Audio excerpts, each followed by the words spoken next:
Hi, ನಮಸ್ತೆ ಎಲ್ಲರಿಗೂ. ಮ್, ನಮ್ಮ ಚಿತ್ರದುರ್ಗದಲ್ಲಿ ಕೋಟೆಯಲ್ಲಿ ಈಗಿನ ವೆದರು ಯಾವ ಚಿಕ್ಕಮಂಗ್ಳೂರು, ಕೊಡಗು, ಮಡಿಕೇರಿ, ಕುದುರೆಮುಖ, ದೇವ್ರ ಬೆಟ್ಟ, ಕೊಡೆಕ್ಯಾನಲ್, ಊಟಿ ಯಾವುದು ಹಿಂದೆ ಬೀಳುತ್ತೆ. ಅಷ್ಟು ಚೆನ್ನಾಗಿದೆ ವೆದರ್ಗೂ, ಗ್ರೀನ್ ಸಿಟಿಗೂ, ಕೋಟೆಗೂ, ಅದಕ್ಕೂ ನೋಡಕ್ಕೆ ಎರಡು ಕಣ್ಣು ಸಾಲದು. ಮೇಲೆ ಬೆಟ್ಟದ ಮೇಲಿಂದ ನಮ್ಮ ಚಿತ್ರದುರ್ಗ ಎಲ್ಲ ಸಖತ್ತಾಗಿದೆ. ಅಕ್ಕಪಕ್ಕ ಬೆಂಗಳೂರು ಟೂರಿಸ್ಟ್ಗಳು ಯಾರೇ ಇದ್ರು ಒಂದು ಹೆಜ್ಜೆ ಚಿತ್ರದುರ್ಗಕ್ಕೆ ಈ ಟೈಮಲ್ಲಿ ಹೆಜ್ಜೆ ಇಡಬೇಕು. ಒಂದು ಸರಿ ಬಂದು ನೋಡಿ.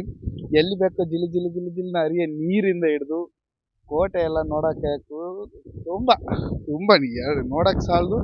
ಎಲ್ಲ ಬಂದು ಈ ವೆದರಲ್ಲಿ ಒಂದು ಸರಿ ಎಲ್ಲರೂ ಚಿತ್ರದುರ್ಗ ನೋಡಿ. ಬೆಳಗ್ಗೆಯಿಂದ ಸಂಜೆವರೆಗೂ ಒಂದೇ ಕ್ಲೈಮೇಟ್ ಇದೆ, ಸಾಕತ್ತಿದೆ. ನಾನು ಹಿಮಾಲಯ ಪರ್ವತ ಎಲ್ಲ ಸುತ್ತಾಡಿರೋನು, ಆದರೆ ಈ ವೆದರ್ಗೆ ಈಗ ನಮ್ಮ ಚಿತ್ರದುರ್ಗ ಈ ಟೈಮಲ್ಲಿ ಎರಡು ಕಣ್ಣು ಸಾಲದು. ಬನ್ನಿ, ಕೋಟೆ, ತುಪ್ಪದ ಕೊಳ, ಹೊಂಡ, ಗೋಪಾಲ ಸ್ವಾಮಿ ಒಂದು ಕಡೆ, ಒಣಕಿಂಡಿ ಎಲ್ಲ ನೀರೆಲ್ಲ ತುಂಬಿ ಹರಿತಾ ಇದೆ. ಬಂದು ನೋಡಿ ಕೋಟೆನ ಎಲ್ಲ ನೋಡಿ. ನಮ್ಮ ವೀರ ಒಣಕೆ ಓಬವ್ವನ ಕೋಟೆ ಮತ್ತು ನಮ್ಮ ಮದಕರಿ ನಾಯಕನ ಕೋಟೆ, ನಮ್ಮ ಚಿತ್ರದುರ್ಗ ಗಂಡುಮೆಟ್ಟಿನ ಅಡಿಗೆ. ಬೆಂಗಳೂರು ಮತ್ತು ಮೈಸೂರು, ಬೆಳಗಾಂ, ಮೈಸೂರು ತುಂಬ ಜನ ಎಲ್ಲ ಬರ್ತಾ ಇದ್ರೆ, ನೀವು ಎಲ್ಲರೂ ಯಾರು ನೋಡಿಲ್ವೋ ಬೇಗ ಬಂದು. ವೆದರ್ ಸೂಪರ್ ಆಗಿದೆ, ಬಂದು ನೋಡಿ. ಜೈ ಕರ್ನಾಟಕ, ಜೈ ಒಣಕೆ ಓಬವ್ವ.